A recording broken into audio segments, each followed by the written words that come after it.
Howdy. You know what? I've been thinking about getting old lately. I know that's surprising to look at me, that you might think that I would ever think about getting old. I don't look a day over 65. But I have been thinking about it. And I ran across a line by C.S. Lewis that I thought really encapsulated how I feel sometimes. And he said in a letter to children, you see, I don't think age matters so much as people think. Parts of me are still 12, and I think other parts were already 50 when I was 12. I feel inside like I'm 21, 25, but my body is not agreeing with that any longer. And the Bible has very little to say about getting old and how to deal with aging and all of that. And part of the reason for that, I think, is because people simply didn't live as long. I mean, the life expectancy of an average Roman citizen during the time of Paul was 33 years old. That's the age that Jesus died. What we think of as a young man. Now, most people died when they were very young. Infant mortality was 50%. There are all kinds of ways to die in Rome. Famine, war, pestilence, just plain accidents. Like my father used to love to quote, life in those times was nasty, short, brutish, and cheap. But today, in the U.S., the life expectancy of a person is 79 years old. My mother is about 90. It is said that we could reasonably expect to live to about 120.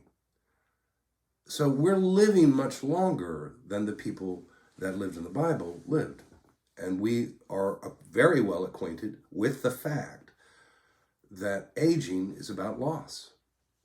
It's about loss of function. It's about loss of ability. It's about loss of the physical. I remember the first day I knew I was getting old. I remember that day very clearly because I was running around in circles chasing some guy, and suddenly I couldn't run as fast. My leg gave out. Never had before. And that was the day that I first realized, aging is for real. And that was when I was 40. Now, I think about it all the time. Every time I look in the mirror, I see a new thing to be going about, right? I mean, that's the thing. But there are people, and I'm wanting to be one of them, who are more joyous and more lively and more vibrant than anybody around them. There's a lady in particular I'm thinking of, only has one leg, but a more vital person you will never meet. So how do you get there, right? Well, the poet William Butler Yeats said this: an aged man is but a paltry thing, a tattered coat upon a stick, unless soul clap its hands and sing and louder sing for every tatter in its mortal dress. You are lucky. I am lucky.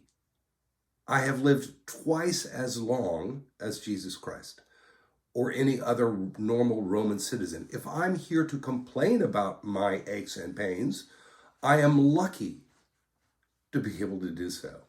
Am I going to live in that is the question. Another poet said, he not busy being born is busy dying. So what are you going to do? Matthew chapter 5, just after the Beatitudes, Jesus says this: you are the salt of the earth.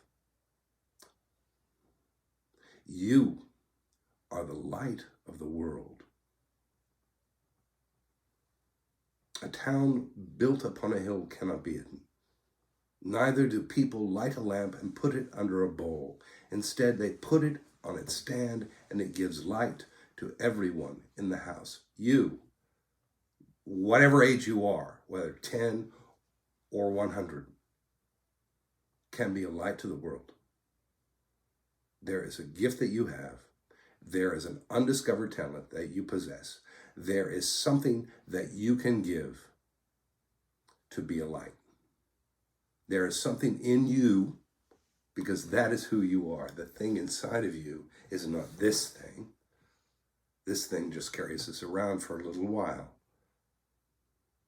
What is inside you is a being of power and of love and of self-control.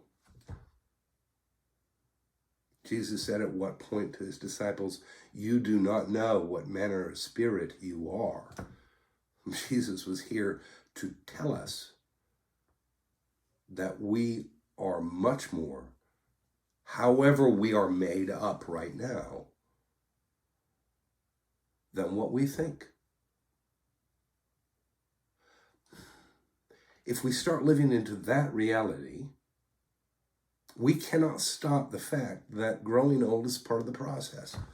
And maybe part of the process, part of the reason for that process, is to remind us that life is temporary, here, physically, and that we need to let go of things.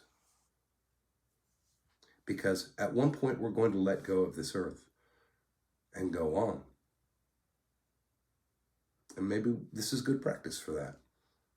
So be a joy to the world. God bless you all.